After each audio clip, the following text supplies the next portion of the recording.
And good morning. Welcome to Live from Broadcast Square Talk Radio 1270. As we begin our show, again from Seward County Community College, we do have the Dean of Media. I'm going to call her that. The Queen I'll of take Media. it. I'll take it. We have Rachel Coleman. Good morning. It's been a while. Yeah, it's good to see you. Thanks so much for having us. And then we do have Casandra Norin also. So good morning. How Morning. are you? Good.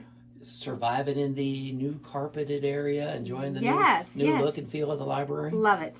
Awesome. All right. Now, we're here today to kind of inform the people of an event that has gone on in the past, maybe probably during the pandemic, had to put it on hold, but now it's back, and that is the Taste of Kansas. That's right. The Taste of Kansas. You know, as you look around in the Student Union, and you see all the flags from all the different countries, this could be a huge celebration. I mean, with delicacies and foods from all over the world. Yeah. That's the part that I think is so exciting. We do have plans for cinnamon rolls and chili and beer rocks, and I like those too, but I'm really excited about the variety of foods that we're expecting to come. Okay, so when did this start, and how has it progressed?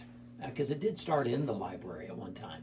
Was it 2018 or 19? 2018, we had the idea to celebrate Kansas Day by inviting anyone who's currently living in Kansas to bring their favorite food or their comfort food. So we knew that there would be a wide array. Mm-hmm. So I think the coolest part of those two early Taste of Kansas events was including the students from Epworth Adult Learning. At that point, it was the Coleman Adult Learning Center. Okay. Changed location since then.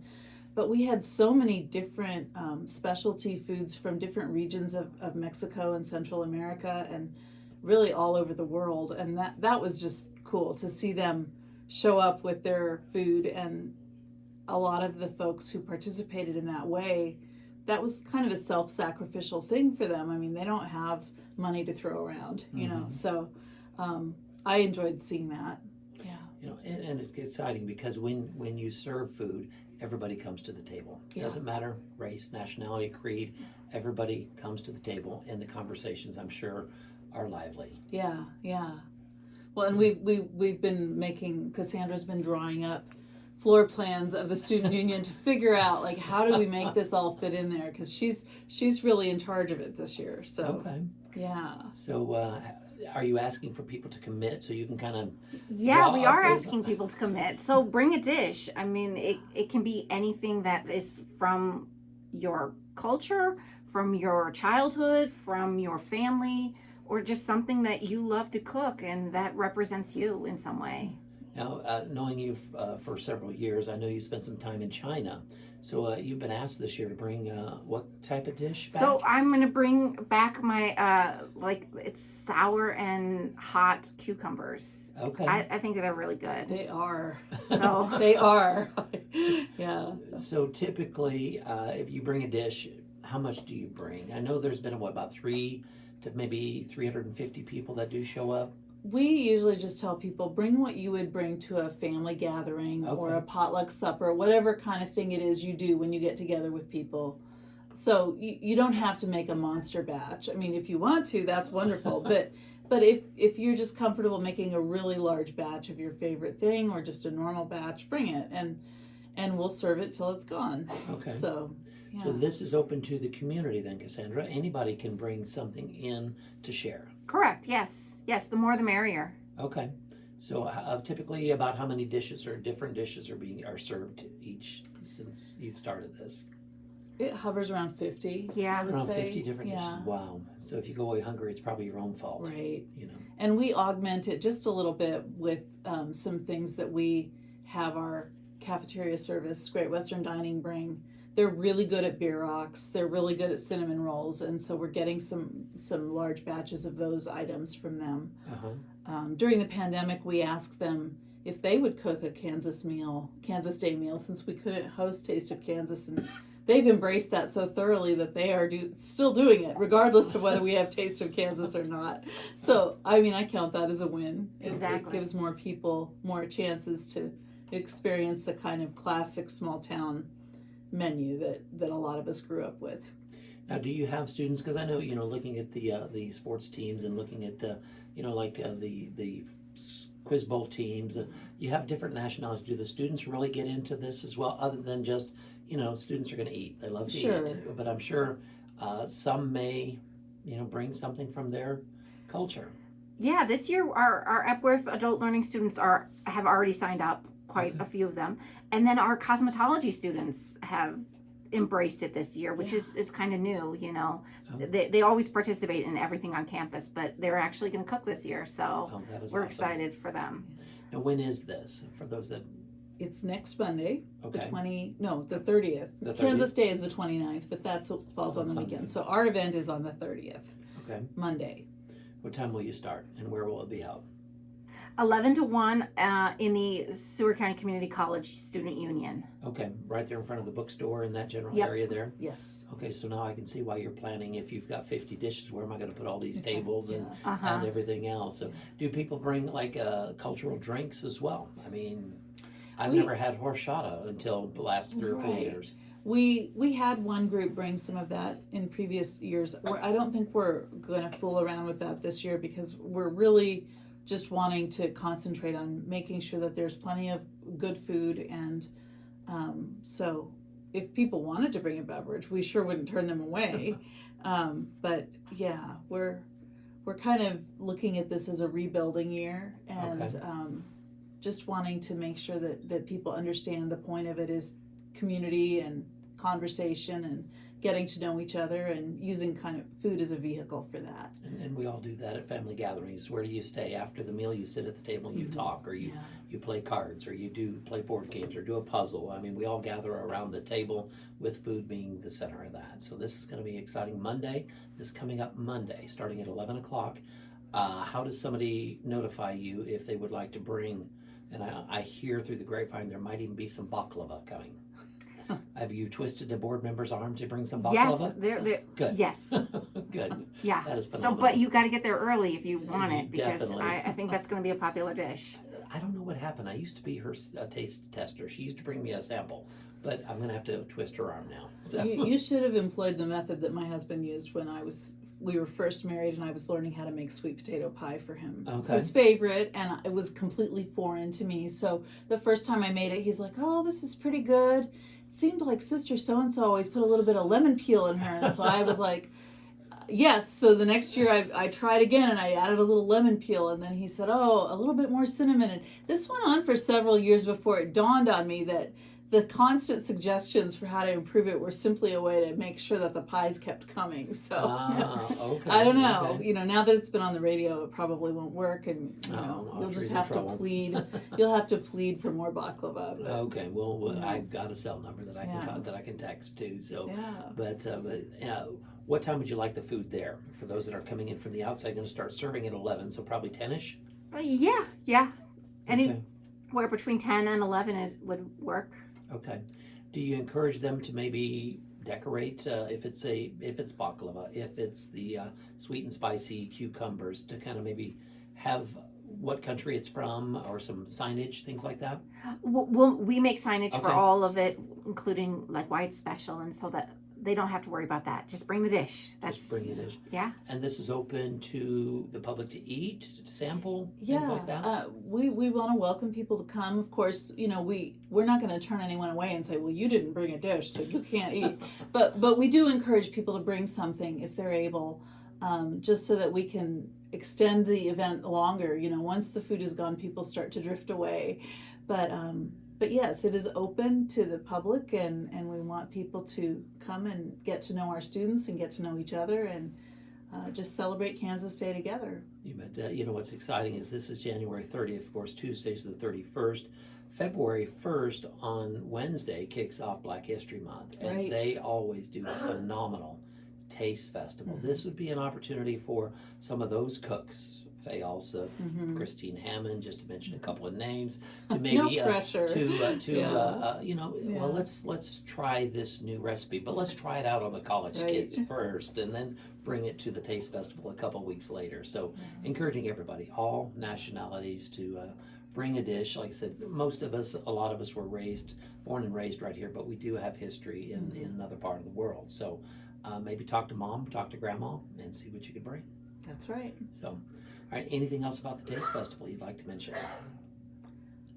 We're just really excited to host everyone on campus, and I guess those who may not be able to participate this year, just file this away. You know, if you are living in a big house, kind of an empty nester kind of situation, we did want to eventually make this a possibility for college students who are here who want to cook but have no kitchen to be able to participate. And it may be a little bit hard to squeeze that in for this year, but in future iterations of the event, that may be something people could consider, that they could host a guest cook in their kitchen to prepare something for That's this. a good idea. Or, a college student is unlimited funds most of the time. Yeah. So if somebody would like to host them and help purchase the ingredients, Sure. they've got this great recipe they would love to share straight from the island of Greece. But they don't have the means to provide all the ingredients. Right. Somebody could adopt a college student. That's a great idea. And, Adopt a recipe. Adopt a recipe. Yeah. The only requirement is the recipe stays at the house where it was cooked at, or shared with the house it was cooked at. So,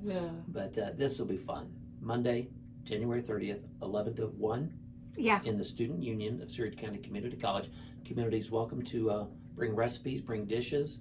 Also welcome to come and enjoy the taste of Kansas, as we have seen across the Kansas, that we are a melting pot for the rest of the world. So would love to see that. So as many people as possible. So let's talk a little bit. There's an event going on tonight. I know Norma Jean touched on that a little bit, but it's still not too late to participate. That's right. We're hosting with the Southwest Kansas Early Childhood Education Coalition. I'm not sure I have the name absolutely correct, because it's a big group, and it's got 6 or 7 different members from across the state. People who are interested in childcare and early childhood development, providing 4 monthly workshops for childcare providers or daycare owners or people who just want to get better at connecting with small children and helping them grow up healthy and strong. The first of those workshops is tonight from 6 to 8 at the Student Union in room 214. The thing is that there are 3 more coming, and they're all really interesting and worthwhile, and they're only $10. We are offering dinner and childcare with those events, and also people who participate in all 4 will be eligible for a $200 literacy kit that's being given away at the end. So if you can still come by tonight, I don't think anyone would turn you away. It's probably too late to sign up for the free childcare. They had to plan ahead for that. But we also have, for future reference, vouchers for people traveling from out of town to help offset the cost of gas.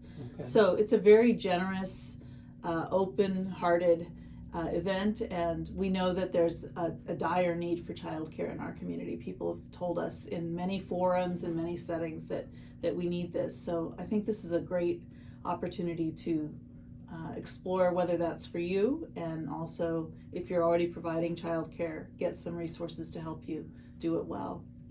I think tonight's course deals with the childcare provider itself maintaining your sanity or something like that. Yes, So it's like, after a taking long care day. of the caregiver, which I Right. think anyone who's ever been around small children knows that is so true. And so I'm really interested to hear what the speaker is going to suggest with that. Just working at church in the nursery at times, it's like that hour sometimes doesn't go fast enough.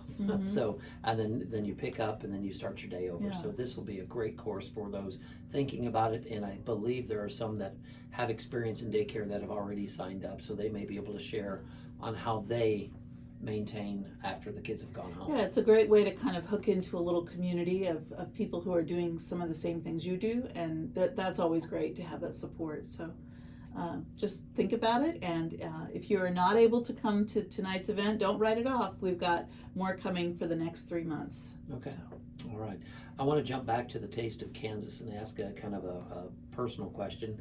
Outside of the sweet and spicy cucumbers, Rachel, what has been one of your favorite dishes over the years? Have you looked forward to one coming every year? I cook Indian food. My dad came here from India, and my mom learned how to cook this food. It's not from her culture, but she had a lot of missionary relatives growing up, and so even as a little girl growing up in Pennsylvania, she had relatives who were missionaries in India who came and cooked this exotic food for her. And so I feel like she was getting preconditioned early on. She likes to say I was being preconditioned to meet my husband.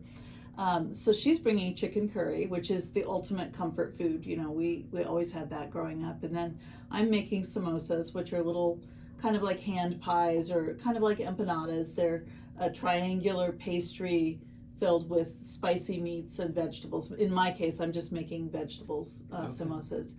And those are eaten all over kind of that area of the world. We had refugees from Burma, people from Sudan and Kenya who are familiar with samosas. They have slightly different names, but that's a popular snack food in that part of the world. And I used to get them for track meets. Okay. So, that was always a highlight of track meets, to have these samosas that my mom had prepared. And you waited till after you ran or jumped or competed? I always ran those long distance events at the very end of the day. Oh. So, you had to time it out. Yeah. But yeah. When I was coaching track, I had a kid eat 2 cans of mustard sardines before a run. Oh, Not pretty no, afterwards. that's not a good plan at all. So I look forward to the Indian food. Also, I loved Cassandra's recipe. When I was making posters for display at the college, I felt like I was just creating a giant wish list of all the food I wanted to eat. So we'll see what we get. So Cassandra, how many years have you brought these cucumbers? This is only my second year because I came for the second one. Yeah. So, Okay. Yeah. So have you've then participated? Do you have a favorite dish outside of your own? Oh, I love the desserts. That's always my favorite. So I did not know that. Okay. that's We have where a I'm lot going of chocolate first. cake Yeah. coming so So- far. And Yeah. that chocolate cakes, you can claim it. Any country can claim chocolate Yeah. cake, right? Yeah. So, Oh, it's my dad's favorite. It's just so. all yes. right. Anything else you'd like to share this morning? Do you have anything else going on at the college? I know. Oh, there's always so much going on at the college, but Got the water issues all fixed. Basketball games tonight. Yes. Things back open yes. and running as normal as possible. Yeah, and it's just exciting to see how, we're starting to fill some of those positions. I'm always encouraging people to consider applying at the college because it's such a great place to work. We've got a few key positions that are open, and so one of those is in the registrar's office. That's a really important job, and Elena Rice is the registrar and does a great job running that department that takes care of student records and also helps our international students. So a lot of work with athletes who are coming from other countries, and they have a transcript that doesn't look anything like what we have here in the United States. Right. And how do you convert that so what is needed? So there's an opening in the registrar's office, also one in financial aid, which is also a really important. I mean, all of our offices are important, but there's some that handle very specific things where you learn it on the job. And both of those have great directors. Amy Bridenstine is director in financial aid, and she needs an assistant. And so they will train you, and you will have fun in both those offices. They're very welcoming and friendly places to work, and the college itself is just such a great place to work. So, Well, and one thing you get to look forward to in the summer is 4-day work weeks, 3-day weekends. Yeah. So, and just a great sense of family and community there. We talk about it feeling like a family, and we really work to make that true in all the ways. No family is without moments of tension, but I feel like we have a really positive way of working through those moments and getting stronger for it. So if you're interested in working at the college, we have some instructor positions open, some coaching positions, of course, with soccer coming. That's very exciting. We're looking for an athletic trainer assistant. You can go to SCCC.edu and look under the About tab, where there is an item employment, and you'll see all the job listings in all the detail and instructions how to apply, and our HR department will take good care of you and help you through the process. So. all right. And Cassandra, at the start of the show, I mentioned that the library's back open, carpet has been laid. A lot of times over the weekends, people are just looking for a quiet place to go. Seward County Library is open on Sundays now. Correct, 1 to 9. So stop by. What are some of the services offered at the library? I know the books and the computers, but what are some other things that the community can take part in? I mean, the community can do all of that, printing, checking out books, everything that, and just a quiet place to study and fast internet. I mean, that's hard sometimes at home, but you can log on to the Wi-Fi. Okay. All right, I don't care who does it, but let's get the particulars out there one more time on the Taste of Kansas. Taste of Kansas is Monday, January 30th from 11 to 1 at the Seward County Community College Student Union. And everybody's welcome. Bring a dish if you can, but even if you can't, you're still welcome to come. All right, and if you can give a heads up and notice, call you at the library. Yeah, that would be great. 620-417-1160. All right, and if you can't bring a dish, you're still invited to come and taste Kansas through the eyes of Seward County Community College and the community. So, again, thank you guys for coming in. Thank you. Thank you. We'll be back. Stay tuned.